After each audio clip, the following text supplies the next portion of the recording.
অসংখ্য ধন্যবাদ স্টুডেন্ট ভিডিওটি ক্লিক করার জন্য। স্টুডেন্ট, তোমরা ক্লাস 7-এ পড়ো, তোমাদের দেখো ফাইনাল পরীক্ষা বাংলা এটা আসতে চলেছে। তো দেখো চেঙ্গাইল বিদ্যানিকেতন হাই স্কুল, এই স্কুলের বাংলার ফাইনাল পরীক্ষা হয়ে গেল 2025-এ। যারা এই পরীক্ষা দিয়েছো উত্তরগুলো দেখো মিলিয়ে নাও, এবং যারা অন্যান্য স্কুলে পড়ো যাদের এখনও ফাইনাল পরীক্ষাটি হয়নি সেই বাংলা পরীক্ষার প্রস্তুতি নেওয়ার জন্য এই কোশ্চেনগুলো দেখে নাও, কী কোশ্চেন আছে এবং এর উত্তরগুলি কী কী। দেখো, প্রথমে তোমার 1 নম্বর বলছে বন্ধনীর মধ্যে থেকে সঠিক উত্তরটি বেছে নিয়ে লেখো। 6টি প্রশ্ন তোমাকে লিখতে বলেছে, 6 নম্বর। ওকে, 1 নম্বর কোশ্চেনটা কী বলছে দেখো, ননিবালা দেবী ক্ষিপ্ত হয়ে এক চড় কষিয়ে দিয়েছিলেন। দেখো এই গোল্ডির গালে চড় কষিয়ে দিয়েছিলেন। 2 নম্বর বলছে তেমনি আবার ফিরতে হবে। দেখো এই মন খারাপের গর্তে, দিন ফুরালো কবিতা থেকে দেওয়া। সেই সন্ধ্যায় ডেন্টালের কাছে ছিল মাত্র, দেখো এটা ঠিকই করেছো, 6 শিলিং। ওকে, 6 শিলিং। অভিনয়ের সময় পটলবাবুর হাতে ছিল দেখো কোন পত্রিকা? যুগান্তর পত্রিকা। ওকে, ম্যাচের দিন টুক করতে গিয়েছিল কে? ম্যাচের দিন টুক করতে গিয়েছিল দেখো সমরেশ। তারপরে বলছে দেখো কোন বিপ্লবী গাড়োয়ানের ছদ্মবেশে পিস্তল চুরি করেন? দেখো এটা হরিদাস দত্ত। গাড়োয়ান অর্থাৎ যে গরুর গাড়ি চালায়। ওকে, 7 নম্বর কোশ্চেন দিয়েছে দেখো, সং এর থলিতে 10 পয়সা জমা হয়েছিল। দেখো 1,500-এর থেকে বেশি। আশা করি এখান থেকে 6টি করে দিয়েছো, পারফেক্ট হয়ে যাবে। এরপর দেখো 2 নম্বর প্রশ্নগুলি কী দিয়েছে, শূন্যস্থান পূরণ করো। এটাও 1 নম্বর মানে। এটা দেখো ভারত তীর্থ থেকে আছে, উদার ছন্দে পরমানন্দে ড্যাশ করি তারে, অর্থাৎ এটা হবে বন্দন করি তারে। আকাশ জুড়ে এক্ষুনি এক ঈশ্বর। ওকে, ঈশ্বর। ওকে, এটাও কবিতার লাইন, দিন পুরলো কবিতার লাইন। ওকে, ছেলেবেলাকার আদরের উপর ছেলের ড্যাশ ভবিষ্যৎ নির্ভর করে। এটা হচ্ছে চিন্তাশীল থেকে দেওয়া হয়েছে সমস্ত ভবিষ্যৎ। ঠিক আছে, আর এটা তো ঠিকই করেছে যে অভিনয়ের সময় পটলবাবুর সংলাপ ছিল ব্যাস এটুকুই কথা। জানোয়াররা ড্যাশ খেয়ে নেতিয়ে পড়েছিল। এটা হচ্ছে মাকু গল্পে আছে, দেখো কড়া জোলাপ খেয়ে ফেলেছিল, কড়া জোলাপ। ওকে, কড়া জোলাপ খেয়ে শরীরটা দুর্বল হয়ে গেছিলো, নেতিয়ে পড়েছিল। এখানে কি বলছে দেখো, ড্যাশ টাউন স্কুলের ক্যাপ্টেন। টাউন স্কুলের ক্যাপ্টেন হলে গিরিন। ওকে, এরপরে 3 নম্বর দাগের প্রশ্নগুলি দিয়েছে দেখো, সত্য ও ভুল এটা তোমাকে লিখতে হবে, অর্থাৎ ঠিক হলে সত্য, ভুল হলে মিথ্যা, এটা লিখতে হবে। 5টি করতে বলেছে। কি বলছে দেখো, সেই হোমানলে হেরো আজি জলে দুঃখের রক্ত শিখা। এটা হচ্ছে ভারত তীর্থ কবিতা থেকে নেওয়া আছে। এটা হচ্ছে ঠিক একটা লাইন, সত্য। দেবী ডাক্তার ছিলেন না, এ জাদুকর ছিল, এইটা হলো মিথ্যা। ওকে, নরহরির মতে আমাদের আর্য কৌরবের শ্মশান ক্ষেত্র হলো অযোধ্যা। ও বলেছিল ওটাই কুরুক্ষেত্রের মাঠকে, কুরুক্ষেত্রকে। এটা ভুল বলেছে, এটাও হবে মিথ্যা। ওকে, মিশন স্কুল ও টাউন স্কুলের খেলা আরম্ভ, এটা আরম্ভ হবে 4টে থেকে, না 5টা থেকে বলা ছিল, বিকাল 5টা থেকে। এটাও হলো মিথ্যা। ওকে, তারপর বলছে 52 বছর বয়সে পটলবাবুকে ফিল্মে অভিনয়ের সুযোগ করে দেন নিশিকান্ত বাবু। অ্যাকচুয়ালি হচ্ছে নরেশ দত্ত সুযোগ করে দেয়, কিন্তু নিশিকান্ত বাবু ওই নরেশ দত্তের কাছে যেতে সাহায্য করেছিল। তো নরেশ দত্ত হবে বলে এটা হবে মিথ্যা। ওকে, আর এটা বলছে দেখো, সং লটারিতে 10,000 টাকা জিতেছিল, না 5,000 টাকা জিতেছিল, এটাও হবে মিথ্যা। ক্লিয়ার, অর্থাৎ একটা সত্য, বাকিগুলো সব মিথ্যা। ওকে, এরপরে দেখো তোমাকে 4 নম্বর দাগের যে প্রশ্নগুলি দিয়েছে, পূর্ণ বাক্যে উত্তর দাও, যে কোনো 10টি 1 নম্বর করে, অর্থাৎ 1 লাইনের করে উত্তর লিখে দিলেই হবে। দিঘির জলে কি লেগে টই ফোটে? এটা হচ্ছে বৃষ্টির ফোঁটা। ওকে, বৃষ্টির ফোঁটা লেগে টই ফোটে। ক্লিয়ার, অর্থাৎ খইয়ের মতো টই ফোটে। তারপরে কি বলছে দেখো, কে হরিণের মতো দৌড়াতে পারে? এটা হচ্ছে টুনু। ওকে, টুনু হরিণের মতো দৌড়তে পারে। ওকে, গাধার কান গল্পে আছে। মায়েরা কি হলে মূর্ছা যাবেন? ওকে, অর্থাৎ ছেলেরা বাড়ি ফিরতে সন্ধে হয়ে গেলেই বাপ মায়েরা মূর্ছা যাবে। ওকে, তাহলে এইটাই লিখে দেবে যে ছেলেরা বাড়ি ফিরতে সন্ধে হয়ে গেলে বাপ মায়েরা মূর্ছা যাবে। পটলবাবুর ফিল্ম স্টার গল্পে কে নায়কের ভূমিকায় অভিনয় করেন? এটা হবে দেখো চঞ্চল বাবু। ওকে, চঞ্চল বাবু, এইটা হয়ে যাবে এই 4-এর উত্তরটা। ক্লিয়ার। ভারত তীর্থ কবিতাটি কোন কাব্যগ্রন্থ থেকে নেওয়া হয়েছে? নিশ্চয়ই জানো, রবীন্দ্রনাথ ঠাকুরের শ্রেষ্ঠ কাব্যগ্রন্থ, নোবেল পুরস্কার পেয়েছিল, কি গীতাঞ্জলি। ওকে, হুলিয়া শব্দের অর্থ কি?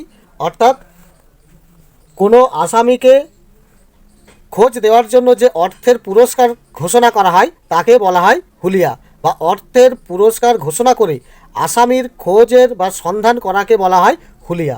ক্লিয়ার?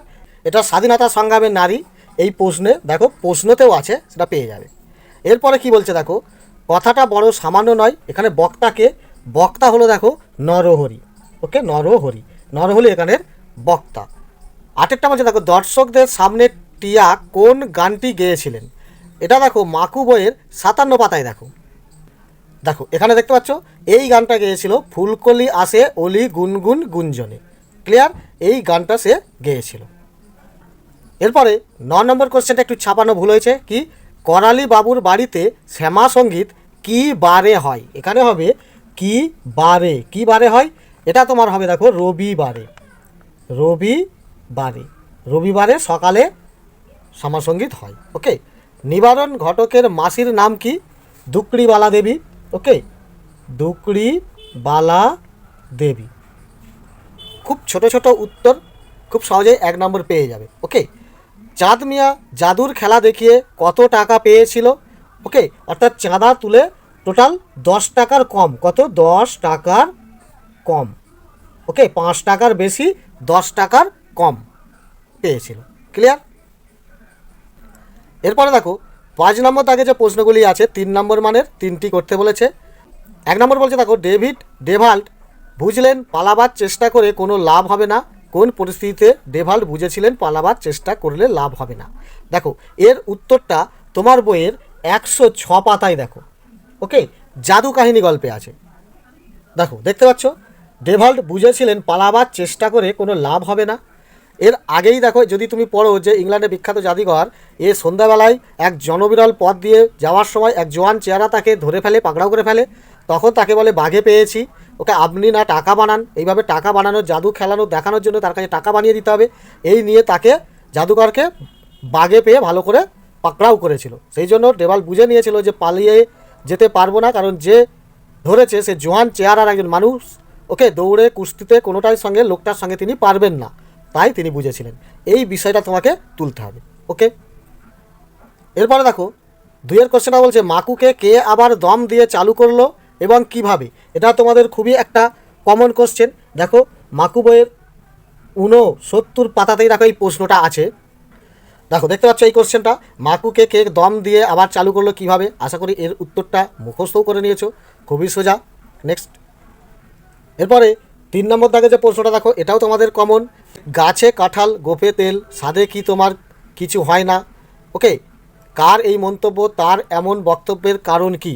দেখো তোমার বইয়ের 132 পাতায় পটলবাবু ফিল্ম স্টার। ওকে, এই গল্পের প্রশ্ন আছে। ওকে, খুবই সহজ, তুমি আশা করি এগুলি ভালো করে পড়ে নিয়েছিলে, লিখেছো। তারেরটাও দেখো তোমাদের খুবই সাজেশনমূলক কমন পড়েছে, কি বইয়ের মাঝে লুকিয়ে থাকে টইসে কোনো কোনো, বইটই কবিতাটি কার লেখা? বইয়ের মাঝে টই কিভাবে লুকিয়ে থাকে? দেখো এই প্রশ্নটা তৈরি করে অবশ্যই প্রশ্ন তোমাদের দিয়েছিলাম। দেখো দেখো এই প্রশ্নটা দেখো, বইটই কার লেখা? প্রেমেন্দ্র মিত্রের লেখা। আর দেখো এইখানের এই লাইনটা তুলে প্রশ্ন দিয়েছে, বইয়ের মাঝে লুকিয়ে থাকে টইসে কোনো কোনো। টই মানে অর্থাৎ পাঠ্য বই ছাড়া, যে যার স্কুলের পাঠ্য বই ছাড়া বাজার থেকে, বইয়ের দোকান থেকে যে সমস্ত বই কিনতে পাওয়া যায়, গল্প বই, বড় বড় উপন্যাস বা বিভিন্ন লেখকের যে আরও পৃথিবীতে যে আরও সব বইগুলোকে টইয়ের সঙ্গে তুলনা করেছে, এই বিষয়টা তোমাকে বুঝে দিতে হবে। ওকে, এবার দেখো এই 6 নম্বর দাগের যে প্রশ্নগুলি দিয়েছে, দেখো 2টি করতে বলেছে 5 নম্বর মানের বড় বড় কোশ্চেন। এগুলোও দেখো প্রতিটা কোশ্চেনগুলো মিল আছে, কমন তোমাদের পড়েছে। দেখো মার অভিষেকে এসো এসো তর ভারত তীর্থ কবিতা থেকে নেওয়া হয়েছে। তোমার বইয়ের দেখো পৃষ্ঠা 87 পাতার কোশ্চেনের সঙ্গে হুবহু মিলে গেছে, খুবই সোজা। 2 নম্বরটাও দেখো কি বলেছে, স্বাধীনতা সংগ্রামে অংশগ্রহণকারী ননিবালা দেবীর অবদান আলোচনা করো। এটাও দেখো খুবই তোমাদের কমন, তোমার বইয়ের দেখো 93 পাতাতে। ওকে, স্বাধীনতা সংগ্রামের নারী, সেই গল্পে দেখো কোশ্চেনটা আছে, খুবই ইম্পর্টেন্ট, মুখস্থ করে নিয়েছো। আর পরীক্ষা যদি না হয়ে থাকে তো অবশ্যই এটা মুখস্থ করে নেবে, খুবই তোমাদের ইম্পর্টেন্ট আছে। 3টা বলছে দেখো, আদর করবি তাতেও ভাবতে হবে নুরু, বক্তাকে? এটা হচ্ছে চিন্তাশীল গল্পে থেকে নেওয়া হয়েছে, বক্তা হচ্ছেন নুরুর মা। আর এর প্রত্যুত্তরে নুরু তাকে কি কি উত্তর দিয়েছিল? এটাও দেখো তোমার বইয়ের 136 পাতাতে এই প্রশ্নটা আছে। ওকে, পুরো মুখস্থ করে নিয়ে রেডি হয়ে থাকবে। 4 নম্বরটাও দেখো, এই একটি মাত্র শব্দের উচ্চারণ, অর্থাৎ এটা দেখো পটলবাবু ফিল্ম স্টার সেই গল্প থেকে নেওয়া হয়েছে। এটাও দেখো তুমি তোমার বইয়ের 132 পাতাতেই এই প্রশ্নটা হুবহু আছে, মিলে যাবে। এই প্রশ্নগুলি মুখস্থ করে নিও। ওকে, খুবই ইম্পর্টেন্ট। ওকে, এরপরেরটা দেখো 7 নম্বর দাগের বলেছে কারক বিভক্তি করো যে কোনো 3টি। কি বলেছে, আমার মনের মধ্যে গান জেগে ওঠে, গান অর্থাৎ এটা হচ্ছে কর্মকারক। ওকে, আর এটা হচ্ছে শূন্য বিভক্তি, কর্মকারকে শূন্য বিভক্তি। 2 নম্বরটা কি বলেছে, একদিন তিনি খোকনদের বাড়িতে গেলেন, অর্থাৎ বাড়িতে, এটা হবে অধিকরণ কারক, অধিকরণ কারক। ওকে, কি বিভক্তি, বাড়িতে, বাড়ি কথাটা বাদ দিলে তে বিভক্তি। ওকে, 3টা কি বলছে দেখো, বনের পাখি বনে সুন্দর, অর্থাৎ ক্রিয়ার সঙ্গে প্রশ্ন করো, বনে সুন্দর কি, এখানে পাখিটা বুঝতে চাইছো। ওকে, অর্থাৎ এখানে দেখো পাখি, এটাও তোমার হবে কর্মকারকে শূন্য বিভক্তি। ক্লিয়ার। গোপ দিয়ে যায় চেনা, কি দিয়ে চেনা যায়, অর্থাৎ কি দিয়ে, এটা হয়ে গেল করণ কারকে। ওকে, করণ কারকে কি বিভক্তি হবে, গোপ, পুরো শব্দ শেষ হয়ে গেল, এটাও হবে দেখো শূন্য বিভক্তি। ক্লিয়ার। তারপরে দেখো রাত্রি এখানে স্বাগত সন্ধ্যা সান্ধ্য শাখে, অর্থাৎ এখানে স্বাগত সান্ধ্যটা যে স্বাগত করছে কিসের সাহায্যে, শাকের সাহায্যে, এটাও হয়ে যাবে করণ কারকে শাক শব্দটা বাদ দিলে এ বিভক্তি। ক্লিয়ার, খুবই সোজা। এরপরে দেখো এগুলো কি দিয়েছে, প্রকৃত প্রত্যয় করতে বলেছে। বর্তমান, বর্তমানটা কি করবে, এখানে দেখো পরস্পর করছি, বর্তমান হবে দেখো বিদ যুক্ত মান, বিদ যুক্ত মানও লিখতে পারো, বা বিদ যুক্ত সানচ। ওকে, তাহলে এটাও লিখতে পারো, এই দুটো হলে বর্তমান হয়ে যাবে। ক্লিয়ার। তারপরে বক্তব্য, বক্তব্যটা তোমার কি আসবে দেখো, বক্তা যুক্ত তব্য, বক্তা যুক্ত তব্য, বক্তব্য। ওকে, চলন্তটা কি আসবে দেখো, চল যুক্ত অন্ত। ফাঁকিবাজটা আসবে দেখো, ফাঁকি যুক্ত বাজ, ফাঁকিবাজ। সাহিত্যটা কি আসবে দেখো, সাহিত্যটা আসবে শহীদ যুক্ত উঞ্জ, ভাই। ন্যাকামিটা কি আসবে দেখো, ন্যাকা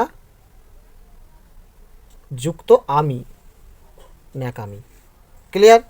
তারপরে নিশ্চয়ই এই যে বাগধারাগুলো তোমাদের, এগুলো সবই আছে, ঠিক আছে, অর্থাৎ প্রত্যয়গুলো আর বাগধারাগুলো তোমাদের ভাষাপাঠ বইয়ে আছে। শাক দিয়ে মাছ ঢাকা, অর্থাৎ মিথ্যাকে ঢাকা দেওয়ার চেষ্টা। ওকে, মিথ্যা গোপন করার চেষ্টা, অর্থাৎ আবার বাক্য রচনা করে বলতে হবে কি, যে বিজয়বাবু আমাকে যে কথা বলেছে আসল জিনিসটাই তিনি শাক দিয়ে মাছ ঢাকা দিয়েছেন, এইভাবে একটা গল্প করে দিতে হবে, অর্থাৎ কোনো একটা কথাকে লুকোচ্ছে, এই বিষয়টা বলতে হবে। ওকে, তারপরেরটা বলতে দেখো জড়ভরত, জড়ভরত মানে অকর্মণ্য। ওকে, বলতে হবে রামবাবু আমাদের একজন জড়ভরত ব্যক্তি, মানে অকর্মণ্য ব্যক্তি। ফাটা কপাল মানে হচ্ছে দুর্ভাগ্য, আমার কি ফাটা কপাল, এত পড়াশোনা করেও পরীক্ষাটা ঠিকঠাক হচ্ছে না, হয়ে গেল। সর্বঘটে কাঠালি কলা, অর্থাৎ সব জায়গায় যে কাজে লাগে। ওকে, রাখাল মাঠেও গরুর তাড়ায়, স্টেজেও গান ভালো পারে, আবার ছাত্রদের ভালো পড়ায়, অর্থাৎ তিনি সর্বঘটে কাটালি কলা, অর্থাৎ সব কাজ একাই পারে, একাই 100, এটাও বলতে পারো। এরপর বলছে 9-6 করা মানে হচ্ছে সম্পত্তি নষ্ট করা। বিজয়বাবু জমিদারের সব টাকা পয়সাগুলি 9-6 করে দিল, খুব সহজ। গলগোহ, গলগোহ মানে হচ্ছে অনিচ্ছাকৃত কোনো কাজ, অর্থাৎ আমার হাওড়া যেতে মনের অবস্থাটা যেন গলগোহ মতো, মানে হাওড়া যাওয়ার ইচ্ছা আমার নেই, তাই গলগোহর মতো। আর এই যে চিঠি, প্রধান শিক্ষককে চিঠি লেখা, বন্ধুকে চিঠি লেখা, খুবই সোজা। আর এই যে রচনাগুলো পড়েছে দেখো, প্রতিদিনের জীবন, জীবনে যে বিজ্ঞান, এটা তো খুবই সোজা, প্রত্যেকের কমন আসবে। বটগাছের আত্মকথা, একজন আদর্শ পুরুষ, তুমি যে কোনো একটা মহান পুরুষের নিয়ে লিখতে পারো, শিক্ষা ভ্রমণ বা বাঙালির শ্রেষ্ঠ উৎসব, এইটাও তোমার কমন আসবে, এটাও কমন এসেছে, এটাও কমন এসেছে, তিনটে একটা লিখে দিলেই হয়ে যাবে। ওকে, তো আশা করি ভিডিওটি তোমাদের খুবই উপকারে আসবে।